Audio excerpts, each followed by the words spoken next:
مصر کو رومیوں سے محفوظ کرنے کے بعد حضرت عمر بن عاص ایک دفعہ پھر گوشہ نشین ہو گئے، لیکن اس دور میں جنگی حکمت عملی کے حوالے سے کچھ غیر معمولی تبدیلیاں آتی ہیں جن پر بات کرنا بہت ضروری ہے۔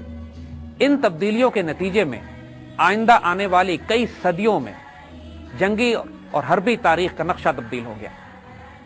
حضرت معاویہ اس وقت بھی شام کے گورنر تھے۔ حضرت عمر رضی اللہ تعالیٰ عنہ کے زمانے میں بھی آپ نے کوشش کی کہ ایک نیول فلیٹ بنایا جائے، لیکن اس بات کی اجازت سیدنا عمر رضی اللہ تعالیٰ عنہ نے مسلمانوں کی بہتری اور فلاح میں اس وقت نہیں دی تھی، مگر حضرت معاویہ اس پر اصرار کرتے رہے، اور حضرت عثمان رضی اللہ تعالیٰ عنہ کے زمانے میں آپ نے ایک دفعہ پھر اجازت طلب کی کہ مسلمانوں کو نیول فلیٹ بنانے کی اجازت دی جائے۔ حضرت عثمان رضی اللہ تعالیٰ عنہ ان تمام خدشات سے واقف تھے جس کا اظہار حضرت عمر رضی اللہ تعالیٰ عنہ نے کیا تھا، لیکن پھر بھی بعد النخواستہ آپ نے حضرت معاویہ کو اجازت دے دی کہ مسلمان نیول فلیٹ تیار کیا جائے۔ حضرت معاویہ کے اصرار کرنے کی بہت وجوہات تھی۔ پہلی وجہ تو یہی تھی کہ مسلمان جب خشکی کے علاقوں پر قابض ہو چکے تھے، شام اور مصر مسلمانوں کے پاس تھا، لیکن ان کے ساحلی علاقے ابھی تک رومن بازنطینی فلیٹس کے زیر نظر تھے۔ وہ مسلمانوں پر حملے کرتے تھے، جگہ جگہ ایمفیبیس لینڈنگز ہوتی تھی، جگہ جگہ ان کے فوجی اتارے جاتے تھے، اور مسلمانوں کو مسلسل سمندر کی طرف سے خطرہ لگا ہوا تھا۔ دوسرا، اس سے بھی زیادہ بڑی وجہ جو کہ حضرت معاویہ کے ذہن میں تھی، وہ یہ کہ ایک مرتبہ رسول اللہ صلی اللہ علیہ وسلم نے ایک حدیث شریف بیان فرمائی تھی جس میں آپ نے بشارت فرمائی تھی اس مسلمان لشکر کو کہ سب سے پہلے سمندر پر جنگ کرے گا۔ جلیل القدر صحابی حضرت عبادہ بن صامت، جن کو حضرت عمر رضی اللہ تعالیٰ عنہ نے 1000 افراد کے برابر قرار دیا تھا، ان کی زوجہ ام حرام بھی اس وقت حضور صلی اللہ علیہ وسلم کے ساتھ تشریف رکھتی تھی۔ ام حرام رضی اللہ تعالیٰ عنہ نے حضور سے یہ پوچھا کہ کیا رسول اللہ صلی اللہ علیہ وسلم میں اس لشکر میں شامل ہو سکتی ہوں؟ اس پر حضور نے فرمایا، جس کا مفہوم یہ تھا کہ جی ہاں، آپ اس لشکر میں شامل ہوں۔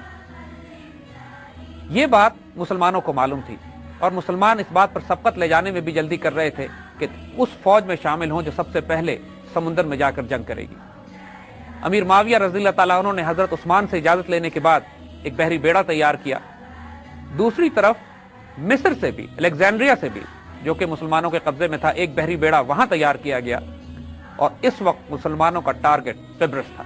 سائپرس اگر آپ نقشہ اٹھا کے دیکھیے تو شام کے ساحل سے کچھ دور سمندر میں ایک بہت بڑا جزیرہ ہے۔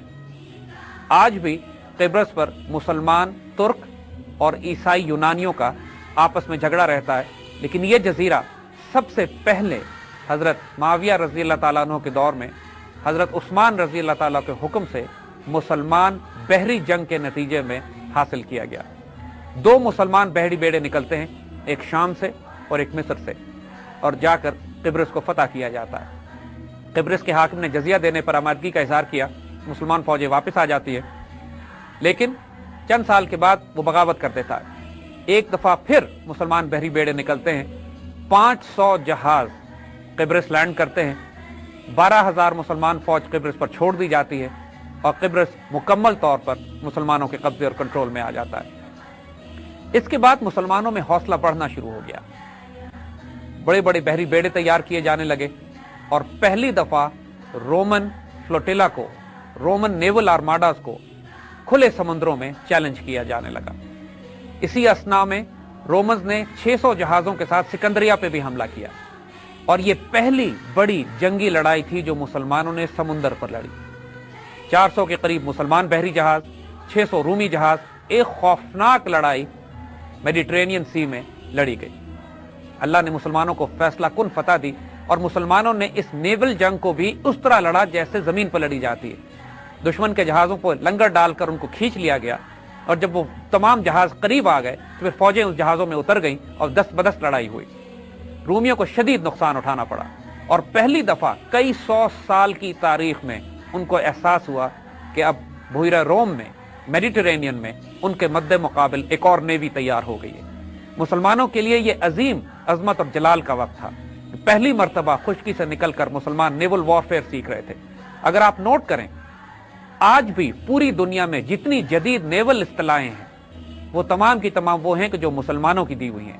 یہ اصطلاح ایڈمرل، عربی کی اصطلاح امیر البحر سے نکلا ہے۔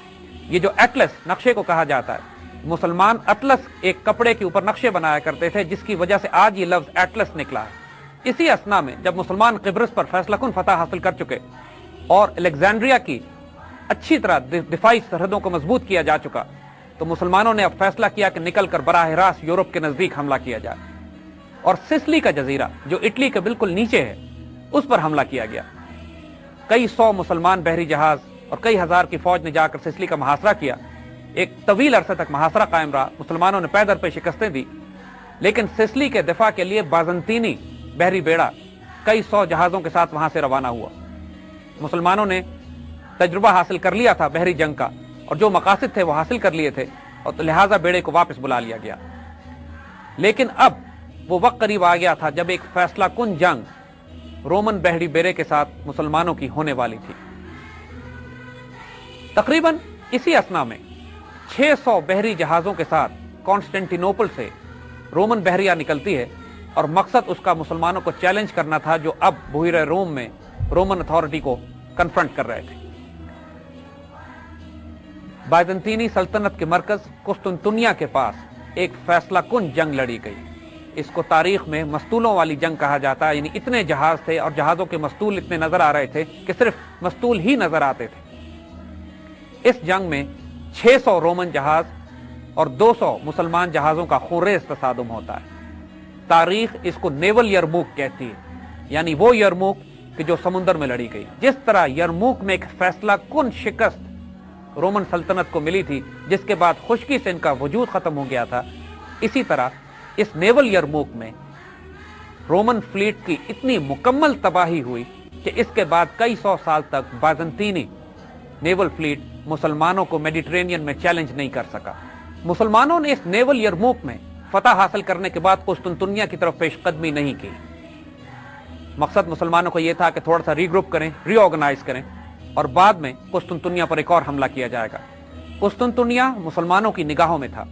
جس طرح حضور صلی اللہ علیہ وسلم نے اس پہلے بحری بیڑے کے لیے جنت کی بشارت دی تھی، اسی طرح حضور صلی اللہ علیہ وسلم نے اس فوج کے لیے بھی جنت کی بشارت دی تھی جو قسطنطنیہ پر حملہ کرے گی اور اس پر قبضہ کرے گی، اور اس مہم کے لیے بہت بڑے بڑے جلیل القدر صحابہ اپنے آپ کو پیش کر رہے تھے۔